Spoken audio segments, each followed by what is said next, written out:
La dégradation de la santé et de la non prise en charge d'un certain nombre de personnes qui auraient besoin d'être prises en charge à l'hôpital parce qu'il y aura moins d'hôpital public. Et pour pouvoir avoir accès bientôt à l'éducation, à la santé, au transport, il faudra payer cher.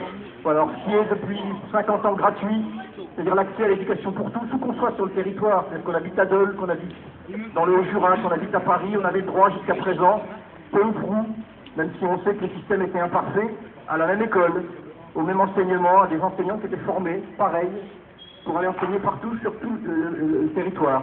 Et bientôt, on n'aura plus ça, on aura des écoles où il faudra payer, où en fonction des revenus des parents, on pourra aller dans des écoles avec des enseignants qui auront des formations, et puis pour les autres, puis ça c'est pas nous qui le disons, c'est écrit depuis des années dans des rapports de l'OCDE, il y aura l'école publique qui sera en fait réservée aux enfants des familles qui ne pourront pas se payer autre chose, qui ne pourront pas se payer mieux.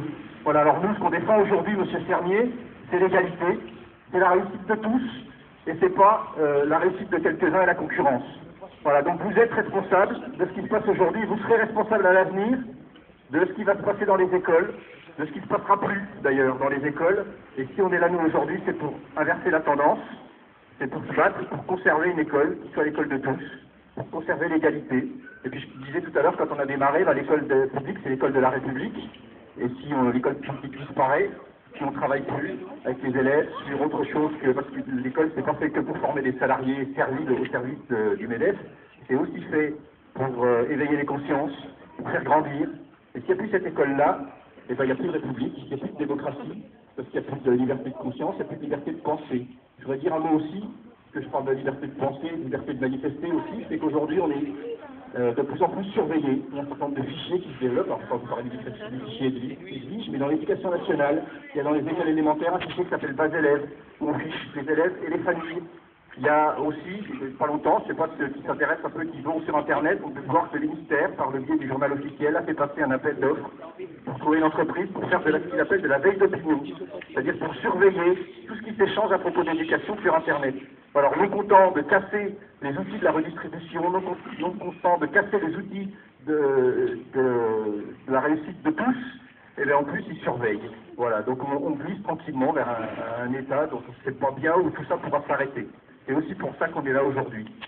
Et un des responsables de cette situation, eh ben, il a son bureau juste au-dessus, là. Donc il est probable qu'on reviendra pour lui dire tout ça quand il sera là. Merci à vous.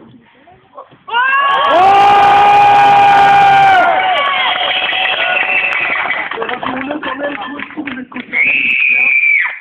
vous êtes concernés par rapport à toutes ces réformes de bac continu, donc l'inégalité entre les bacs sur différents lycées, le BEP qui a déjà disparu sans même avoir notre opinion, le bac pro 3 ans qui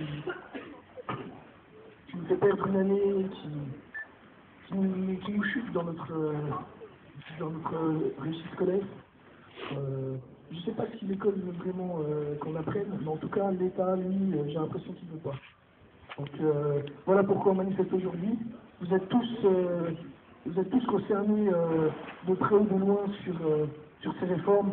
Donc je voudrais que vous fassiez un maximum de bruit.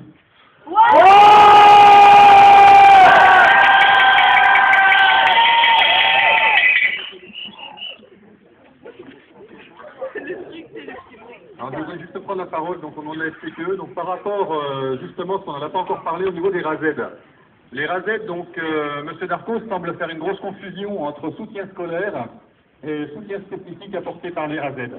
Dans le Jura, nous avons 299 enfants qui